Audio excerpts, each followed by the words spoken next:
ধরে ধরে জাহান্নাম থেকে জান্নাতের ভিতরে নিচ্ছে। তারা হাসরের ময়দানে এক প্রান্ত থেকে আরেক প্রান্তে দৌড় মারবে, দৌড়াদৌড়ি করবে, এক প্রান্ত থেকে আরেক প্রান্তে দৌড়ে দিয়ে আমার নবী রাহমাতুল লিল আলামিনের সামনে কাছাকাছি চলে আসবে। ফেরেশতারা পর্দা দিবে, নবী সাল্লাল্লাহু আলাইহি সাল্লাম হাসরবাসীর সামনে দৌড় মারবে, মাঝখানে পর্দা দিবে। এইবার জিজ্ঞাসা করা হবে ফেরেশতারা, কেন তোমরা পর্দা দিলা? বলা হবে ইয়া রাসূলুল্লাহ, ইয়া হাবিবাল্লাহ, এরা তো আপনার উম্মত না, আপনার উম্মত না। নবী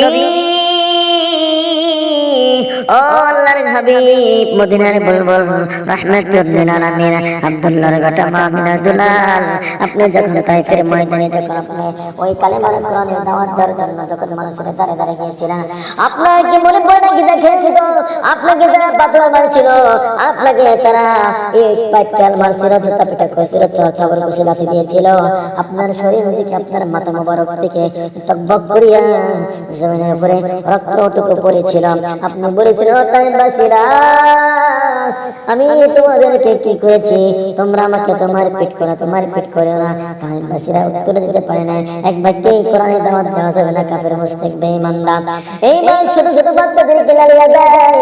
ওই আব্দুল্লাহর বেটা মুহাম্মদ পাগল, তাকে তোমরা সবাই ইত্যা পাটকেল দিয়ে ঢেলাও, তাদের তোমরা ঢেলাও, পাগলটাকে মক্কার ভিতরে পাঠিয়ে দাও।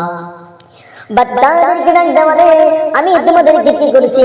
এরপর আমাকে তোমরা মারপিট করো। তাইফের ভিতরে থেকে বাড়ি পর্যন্ত আল্লাহ রাসূলকে 3 বার মারপিট করিয়া বেহুশ করিয়া জমিনের উপরে শোয়ানো হয়েছে। আল্লাহকে ডাক দিলেন, আল্লাহ তুমি আমাকে তৌফিক করো এবং ধৈর্য ধারণ শক্তি হিম্মত দাও। আল্লাহ পাক রব্বে কারীম বললেন, ও আমার নবী, আপনি কোনো টেনশন করবেন না, আপনি কোনো ভয় করবেন না।